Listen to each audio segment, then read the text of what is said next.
يغفر لهم ويرحمهم ويؤدي درجاتهم في الجنة وينفعنا بأسرارهم وأنوارهم وعلومهم وبركاتهم في الدين والدنيا والآخرة بسر الفاتحة. أعوذ بالله من الشيطان الرجيم. بسم الله الرحمن الرحيم.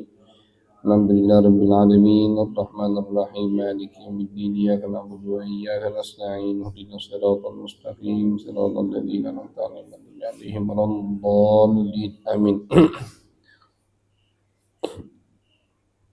Sampai mana itu selesai ini? Akhdhu ahkamil fiqhi. Sahih?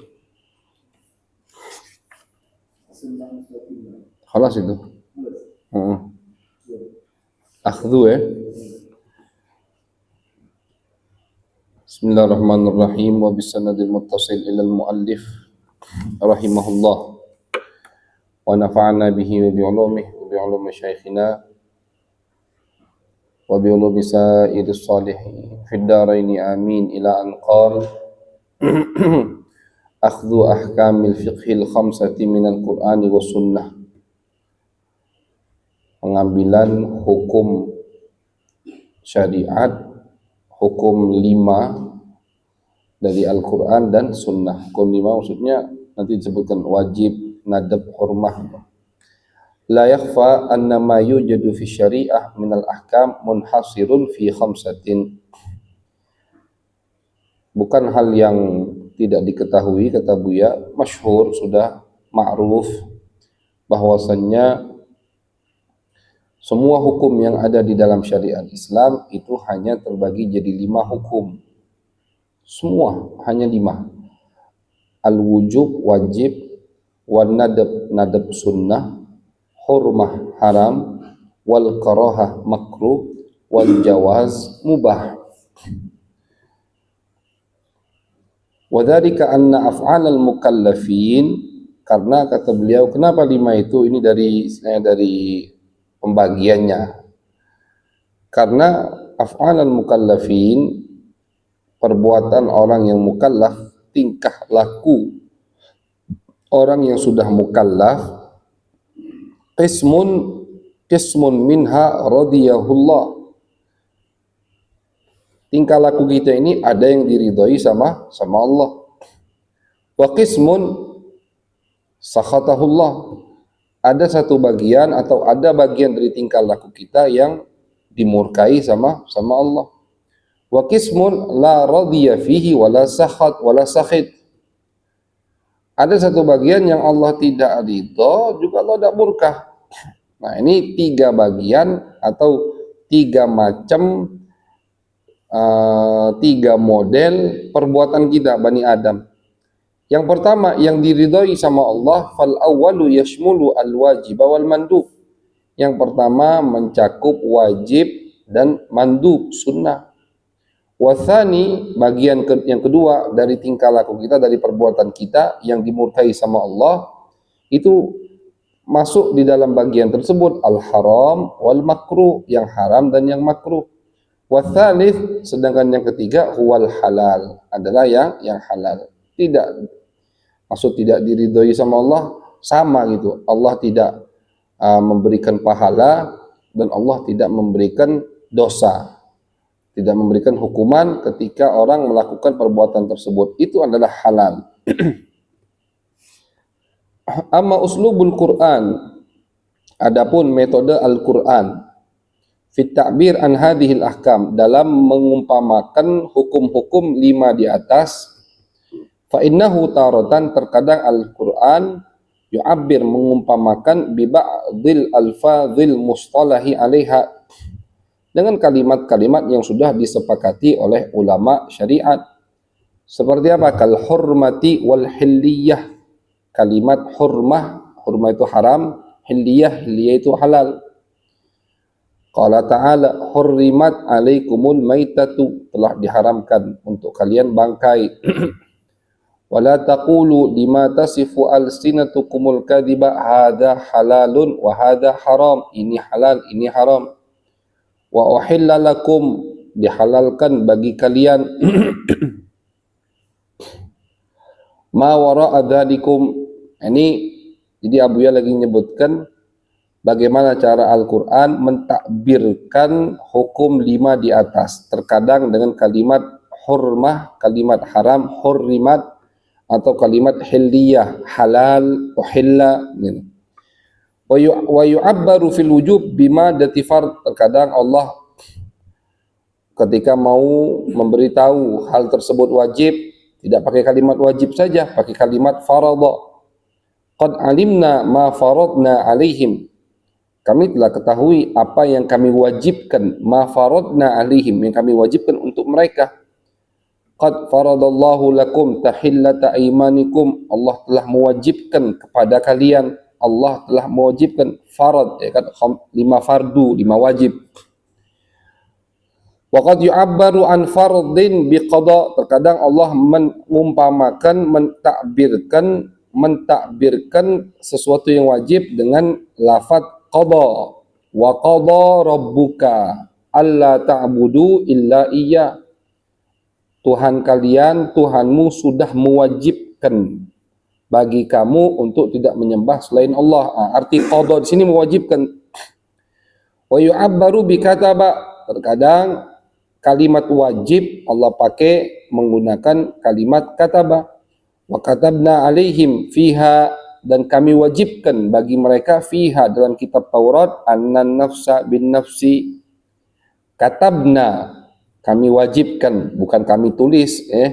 Arti kataba di sini faradha, mewajibkan.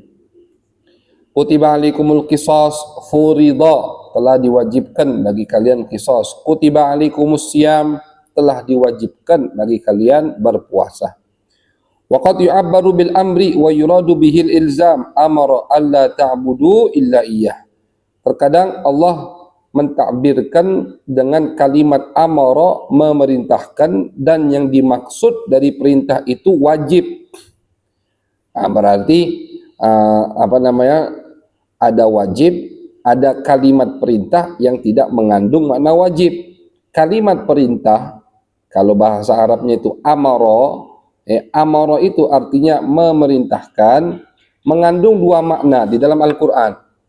Terkadang maknanya wajib, perintah yang wajib. Terkadang maknanya atau maksudnya perintah yang tidak wajib. Disebutkan nama beliau contohnya. Yang wajib, amara alla ta'budu illa iya. Allah memerintahkan kalian jangan menyembah kecuali Allah. Ini wajib. Perintah yang wajib. Wa qad yu'abbaru bil amri anit talabil a'am minal wujub wan nadb. Terkadang Allah Subhanahu wa taala mengumpamakan sesuatu, mentakbirkan sesuatu dengan kalimat perintah amara, tapi yang dimaksud bukan wajib dan bukan nadab. Contoh, innallaha ya'muru bil adli wal ihsan wa ita'i dzil qurba wa yanha 'anil fahsya'i wal munkari wal baghi. Bidalilil ihsan wa ita'i dzil qurba fa inna minhuma ma laysa biwajib. Allah memerintahkan kalian untuk adil, wajib. Ihsan, berbuat baik. Berbuat baik ini dilihat dulu. Berbuat baik, apakah semua berbuat baik wajib? Tidak. Berbuat baik kepada orang tua wajib. Berbuat baik kepada orang lain, orang asing, tidak wajib. Kita sedekah ke orang, kita bantu orang, tidak wajib, ya kan? Wa ita idil qurba, menyambung tali silaturahim dengan memberikan hadiah, tidak wajib. Jadi terkadang kalimat ya'muru atau amara juga mencakup perintah-perintah yang tidak wajib. Jadi tidak bisa kita ini, baru sedikit kita baca ini, tidak bisa kita memahami Al-Quran langsung dari lafadznya. Harus kita membaca tafsir-tafsirannya. Tafsir pun macam-macam. Kita baca tafsir Jalalain, cuma baca tafsir Jalalain, kadang tidak ngerti. Harus baca tafsir lain, baca tafsir Qurtubi, baru ngerti. Ayat itu apa maksudnya? Bingung kadang. Kadang ada kitab tafsir itu malah buat kita bingung. Karena mereka bukannya tidak paham, mereka itu seperti Jalalain, Imam Mahalli dan Imam Suyuti, itu kan pengen ringkas. Jadi mereka ketika menafsirkan, kadang saking ringkasnya, saking ikhtisornya, kita tidak paham. Udah baca tafsirnya masih tidak paham. butuh tafsir yang lebih tebal. Baca tafsir lebih tebal, oh baru ngerti. Ini maksudnya, gitu. Ya. Jadi orang yang ngambil hukum, sekarang sesat itu semua ya. Pakai hukum Roma Irama jadi mufassir, kan begitu sekarang. Roma Irama jadi mufassir. Tanpa baca apa kata Imam Tabari. Imam Tabari pasti ngeriwayatkan dari Abdullah bin Abbas, Ibn Mas'ud, Ibn Umar. Ya, langsung baca ayat, dengungnya dengung dangdut, fatwanya sejidatnya. Nah, itu kan tidak boleh itu. Sayyidina Abu Bakar As-Siddiq ketika beliau ditanya, salah satu ditanya oleh murid-muridnya, oleh para tabi'in tentang kalimat wa fakihata wa abba. Fakihah arafnaha, fama maknal ab? Apa wa abba di Al-Quran itu disebut? Kata Sayyidina Abu Bakar, ayyu sama'in tudhilluni wa ayyu ardin tuqilluni idza ana qultu fi kitabillah ma laysa li bihi ilm. Langit mana yang bisa melindungiku, bumi mana yang bisa menampungku, melindungi dan menampungku dari azab Allah kalau aku mengatakan di ayat Al-Quran yang aku tidak ketahui. Ini Abu Bakar As-Siddiq, sahabat Nabi, dari kecil sama Nabi, tidak pernah pisah sama Nabi. Semua hadis Nabi beliau tahu. Bisa dikatakan begitu. Orang Arab, Al-Quran turun dengan bahasanya, masih mengatakan ada beberapa kalimat di Al-Quran yang aku tidak paham. Ini Abu Bakar Siddiq. Nah, kita sekarang jauh, bahasa Arab tidak ngerti, hadis hafal saja tidak, belajar syariat tidak pernah, ngambil Al-Quran, baca terjemahan, berani fatwa, berani menerangkan. Na'udzubillah min dzalik. Jadi tidak bisa sembarangan. Kalau ini kan, oh Allah memerintahkan untuk berbuat adil, berbuat baik, berarti semua perbuatan baik wajib. Nah, padahal makna dari amaro memerintahkan bisa wajib, bisa sunnah. Oh dari mana ini Habib? Dari hadis Nabi Muhammad SAW. Dari sunnah-sunnah Nabi bisa diketahui ini maksudnya bukan wajib tapi sunnah. Wa yu'abbaru biyanha an harrama. Allah mentakbirkan yang haram dengan kalimat yanha. Innama yanhakumullah. Allah mengharamkan bagi kalian. Innama yanhakumullah. Innama harramakumullah. Wa qad yu'abbaru anhu bila yahil. Sesuatu yang diharamkan Allah takbirkan dengan lafaz tidak dihalalkan, la yahil, la yahillu lakum, tidak dihalalkan, tidak diperbolehkan untuk kalian. Wa qad yu'abbaru anil wujub bi ala. Terkadang Allah mentakbirkan kalimat wujub dengan ala. Walillahi 'alan nasi hijjul baiti. Artinya Allah mewajibkan untuk umat manusia pergi haji.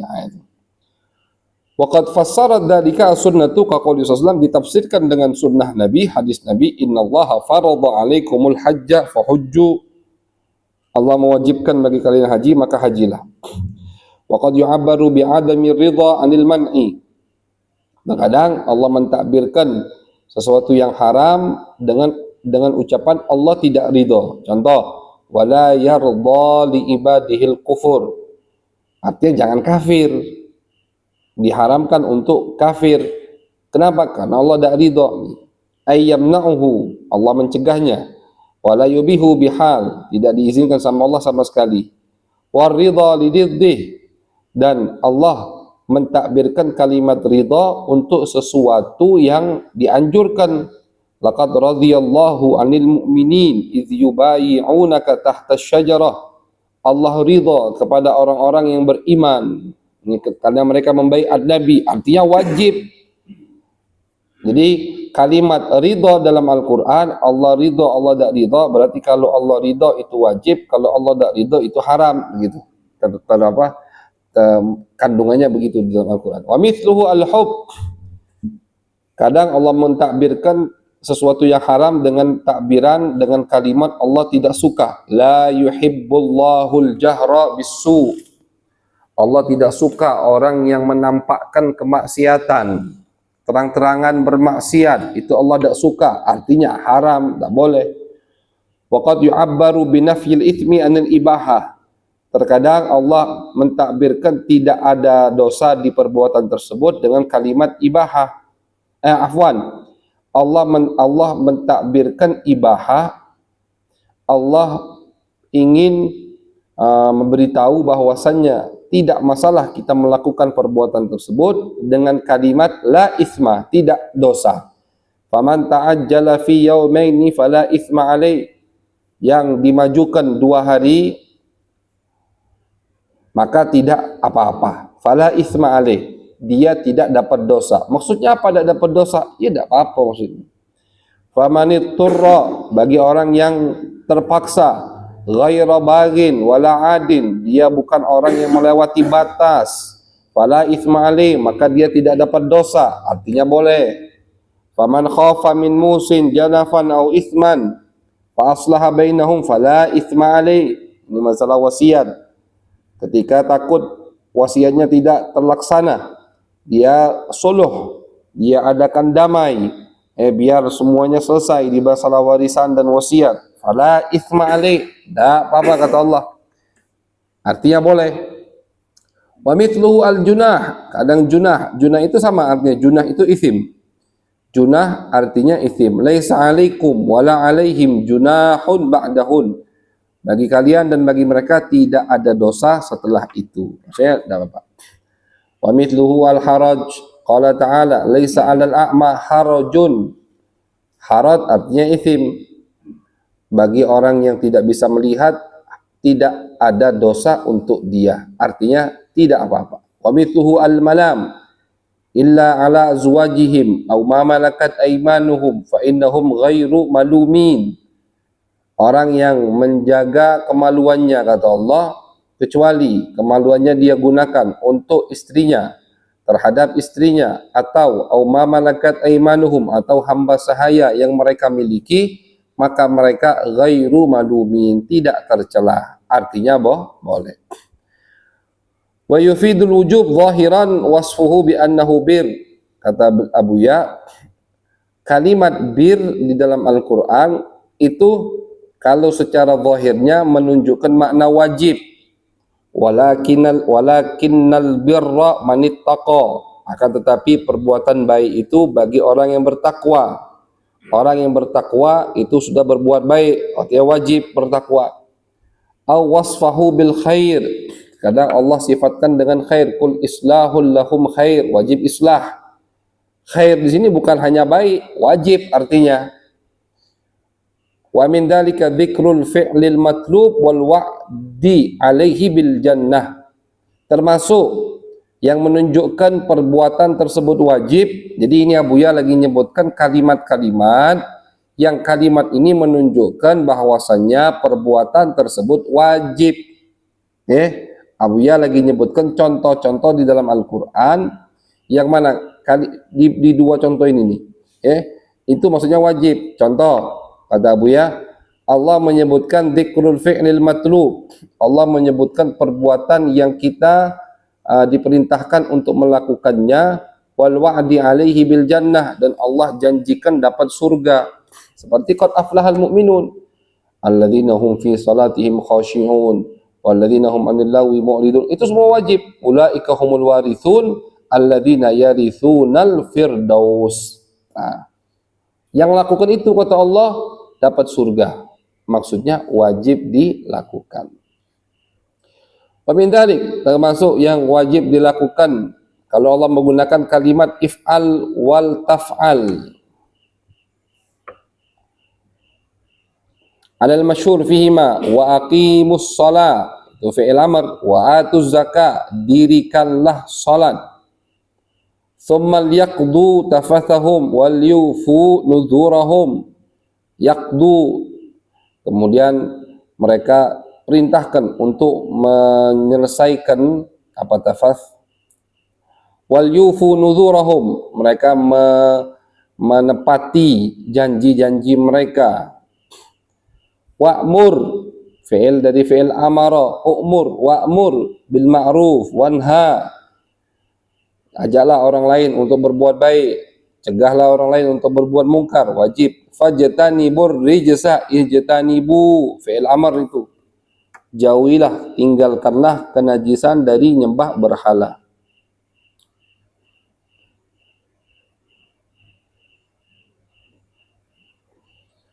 Wa mahallu hadza ma lam takun ba'dal hadri, kaqoulihi ta'ala wa idza halaltum fastadu. Jadi di sini Abu ya sudah sedikit masukkan usulul fikih, masuk sedikit pembahasan usul fikih. Jadi kita ulang. Kalimat perintah di dalam Al-Qur'an, ulang dari awal dulu. Kalimat perintah fi'il amr itu tidak mesti artinya wajib, tidak mesti. Fi'il amr tidak mesti diartikan wajib. Fi'il amr. Kebanyakan fi'il amr ya wajib. Cuman ada tidak fi'il amr yang maksudnya tidak wajib? Ada. Contoh fi'il amr yang wajib, contoh di atas itu. Wa'mur bil ma'ruf, fajtanibu, ijtanibu, fi'il amr. Tinggalkanlah ar-rijsa, kenajisan, kemusyrikan dari menyembah berhala, wajib itu. Patokannya kata ulama, selagi tidak ada qarinah, yang mana qarinah tersebut, qarinah itu tanda, yang mana tanda tersebut memalingkan kewajiban dari fi'il amr, maka fi'il amr itu wajib. Selagi tidak ada qarinah, tidak ada tanda, yang mana tanda ini memberikan sinyal kepada kita bahwasanya fi'il amr tersebut bukan wajib, melainkan sunnah misalkan. Tapi kalau tidak ada qarinah, cuman ada fi'il amr, kayak tadi fajtanibur rijsa minal authan wa aqimus shalah. Contoh wa aqimus shalah, tidak ada dalil lain untuk kewajiban salat kecuali ayat wa aqimus shalah. Ini contoh. Di hadis tidak ada, di Al-Quran ayat lain tidak ada. Cuman ada di ayat yang berbunyi wa aqimus shalah. Dari situ sudah bisa dipahami salat wajib. Kenapa? Karena fi'il amr makna aslinya, penggunaan aslinya fi'il amr untuk sesuatu yang wajib. Kapan fi'il amr tidak menunjukkan makna wajib? Kalau ada qarinah. Kalau ada tanda-tanda setelah fi'il amr tersebut, yang mana tanda itu memberikan isyarat, sinyal bahwasanya fi'il amr barusan bukan artinya wajib. Apa tanda-tanda itu? Nah, ini Abu yang nyebutkan. Wa mahallu hadza ma lam takun ba'dal hadri. Fi'il amr bisa diartikan wajib itu selagi, kata Abu ya, ini termasuk qarinah, malam takun ba'dal hadri. Kalau fi'il amr tersebut jatuh, selagi fi'il amr tersebut tidak jatuh setelah larangan. Setelah larangan. Jadi begini, Allah melarang, habis Allah melarang, ada fi'il amr. Contoh ayat wa idza halaltum fastadu. Apa awal ayatnya?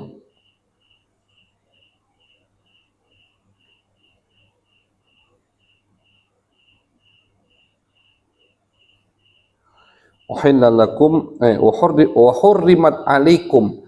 hurrimat alaikum shaydul barri ma dumtum huruma. Wa hurrimat alaikum. Nah, jadi ini termasuk contoh, kita pelan-pelan deh, agak mumet memang. Ini termasuk contoh fi'il amr tidak mengandung makna wajib. Termasuk contoh tanda dari apa? Tanda yang memalingkan fi'il amr dari makna wajib ke makna mubah atau sunnah. Apa tanda itu? Tanda itu kata Abu ya, termasuk tandanya kalau fi'il amr jatuh setelah hadar. Hadar itu pelarangan. Hadar itu haram. Dilarang sama Allah, Setelah Allah melarang, ada fi'il amr. Nah, fi'il amr yang jatuh setelah larangan, itu kandungan makna fi'il amrnya bukan wajib. Contohnya ini ayat. Allah melarang, hurrimat alaikum shaydul barri madumtum huruma. Dan sebutkan ayatnya, Mabu ya. Disebutkan cuma wa idha halaltum ini saja.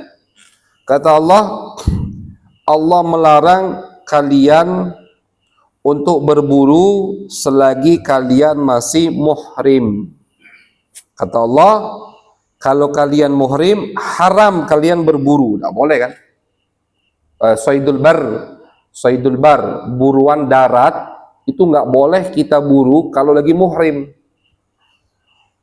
Mana kijang atau burung, tidak boleh. Bukan di tanah haram saja, dimanapun.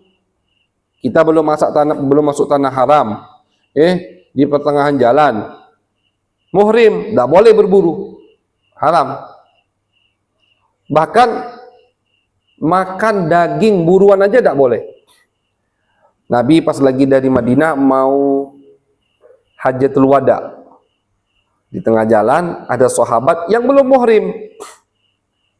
Sahabat belum muhrim berburu himar wahsy, keledai liar, dapat.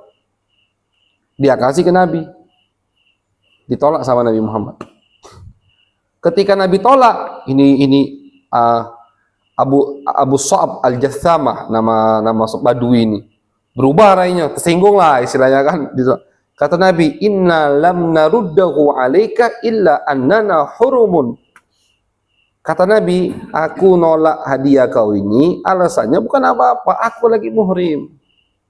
Jadi lagi muhrim pun tidak boleh makan dari buruan orang lain. Tidak boleh. Karena ulama menggabungkan dua hadis. Ada kejadian lain, habis itu Nabi makan. Kata ulama, kalau yang buru niat untuk yang muhrim, tidak boleh. Tapi kalau yang buru niatnya buat dia niat buru emang buat dia. Tapi akhirnya berubah pikiran, kasih aja ke kawannya. Kawannya muhrim, tidak apa-apa diterima. Karena ada dua hadis, satu Nabi nolak, satu Nabi nerima. Nah, ternyata yang nolak memang dia niat berburu untuk hadiah ke Nabi. Nabi tolak, aku muhrim. Yang Nabi terima, siapa nama sahabatnya? Dua-duanya di Bukhari Muslim hadisnya. Yang Nabi terima, itu dia berburu untuk dirinya. Habis itu dikasih, lihat Nabi atau pas-pasan sama Nabi, dikasih ke Nabi. Jadi Allah haramkan. Kemudian Allah lanjutkan ayatnya. Wa idza halaltum. Nah, kalau kalian sudah halal, kalian lagi muhrim, tidak boleh kalian berburu. Kalian sudah tahallul, fastadu, maka berburulah. Nah, orang yang tidak paham, kata Allah berburulah, berarti ini lucu kalau orang tidak paham ya. Berarti kalau orang habis tahallul umroh dan haji wajib berburu. Gitu. Kan kalimatnya perintah, fastadu, berburulah kata Allah. Kalau kalian sudah tahallul, maka berburulah. Perintah kan? Nah, kalau orang yang tidak paham ilmu usulul fikih, dia akan berfatwa, dan ini nggak ada yang fatwa seperti ini misalnya. Habis tahallul, setiap orang yang habis tahallul, selesai ibadah umrah atau hajinya wajib berburu. Mana dalilnya? Itu. Wa idza halaltum fastadu. Ya diketahui sama orang ini. Ini betul kalimatnya perintah, amr, Allah memerintahkan untuk berburu, tapi bukan wajib. Kandungannya bukan kandungan makna wajib, melainkan boleh. Kenapa bisa kita artikan begitu? Karena ini perintah jatuh setelah pelarangan dari Allah.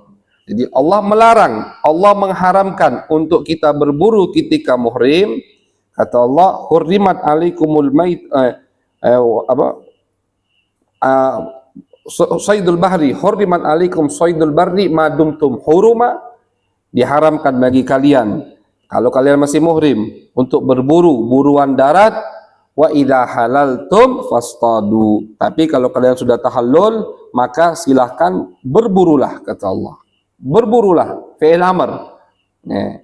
Berburulah ini fastadu itu jatuh setelah hurriman. Maka fi'il amr di sini kandungannya bukan wajib melainkan ibahah, mubah. Jelas insya Allah ya. Ini termasuk qarinah. Nah, jadi nanti di bab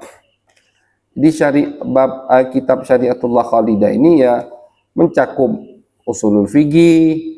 Kita bakal masuk juga di bab yang mencakup bahasan ilmu hadis. Jadi komplit kitab ini. Ini namanya syariah atau tasyri'. Bagaimana Abuya ingin menyebutkan bagaimana syariat ini terbentuk. Nah, syariat terbentuk tentu pasti dibantu dengan ilmu usulul fikih dan ilmu hadis.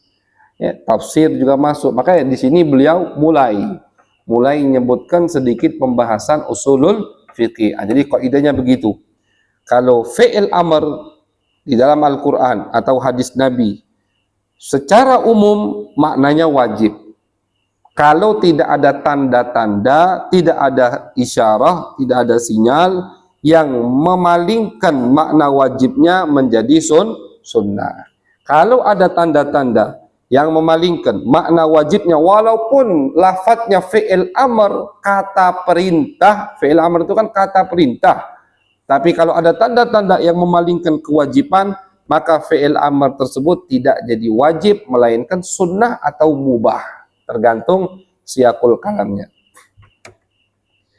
Wa ma lam yakun lil irsyad. Nah, contohnya ini. Contoh fi'il amr kapan tidak wajib? Kalau fi'il amr itu bukan untuk irsyad. Irsyad itu hanya untuk mengarahkan. Irsyad, arsyada yursyidu irsyadan, hanya untuk mengarahkan.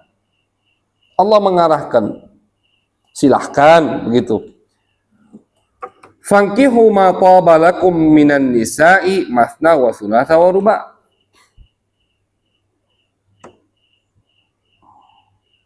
Apa awal ayatnya?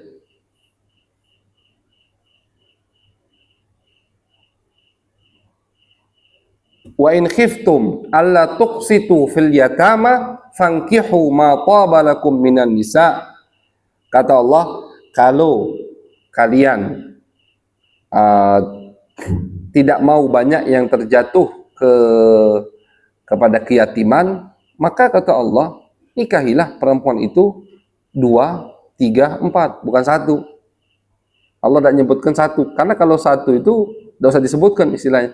2, 3, 4. Ini ayat poligami. Ini ayat paling disukai sama laki-laki. Paling tidak disukai sama perempuan. Ini ayat. Fankihu. Jadi kalau suaminya tidak paham usul fikih, ngomong ke bininya, Allah wajibkan. Mana dalilnya? Itu di Al-Quran. Fankihu, dia baru belajar fi'il amr aja misalkan. Tapi dia tidak tahu bagaimana penggunaan fi'il amr. Fi'il amr itu kan artinya perintah. Ini perintah dari Gusti Allah. Kata Allah, nikahilah perempuan yang kalian sukai 2 atau 3 atau 4. Ini kan perintah. Padahal perintah ini bukan artinya wajib. Kalau wajib, dosa semua kita. Dosa semua yang tidak poligami. Dosa. Kenapa? Karena kalau wajib dilakukan. Tidak wajib. Kenapa tidak wajib? Karena Allah hanya irsyad, hanya mengarahkan. Memberitahu, kalau kalian mau begini, ya lakukan ini. Tapi bukan artinya wajib. Ini dari lafadznya saja. Kalau ditambah dari dalil-dalil yang lain, makin kuat, ini artinya bukan wajib. Jadi, kata beliau, fi'il amr tidak mesti artinya wajib. Terkadang ada fi'il amr yang artinya sunnah, bahkan terkadang ada yang mubah. Tergantung di mana fi'il amr tersebut jatuh atau terletak.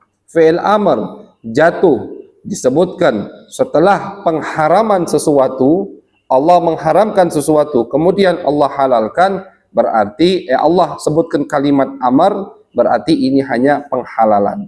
Tadinya haram, sekarang halal. Wajib, tidak wajib. Kalimatnya perintah, walaupun kalimatnya perintah. Karena kalimat perintah ini jatuh setelah pengharaman hal tersebut. Kemudian irsyad, kalau dia hanya untuk lil irsyad, hanya untuk mengarahkan, hanya untuk menganjurkan, kalau kalian takut begini, lakukan ini, kata Allah.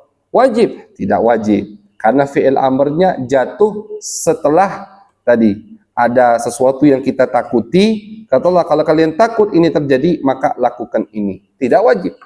Nah, beda kalau misalkan tidak ada hal yang ditakuti, langsung Allah merintahkan. Tentunya tanpa ini udah bisa dipahami tidak wajib tanpa perlu dalil yang lain. Tapi kalau kita tambahkan dalil yang lain, sahabat, nabi, ya udah makin yakin itu tidak wajib. Jadi ulama ini bahas dari ayat itu. Ulama ngebahas dari kalimat tersebut, dari lafaz itulah. Tidak usah pakai dalil lain dulu. Sudah menunjukkan fi'il amarnya tidak wajib. Wa minasiyad adalah ala tahrim. Wallahu a'lam bisawab. Ka'annahu yakfih.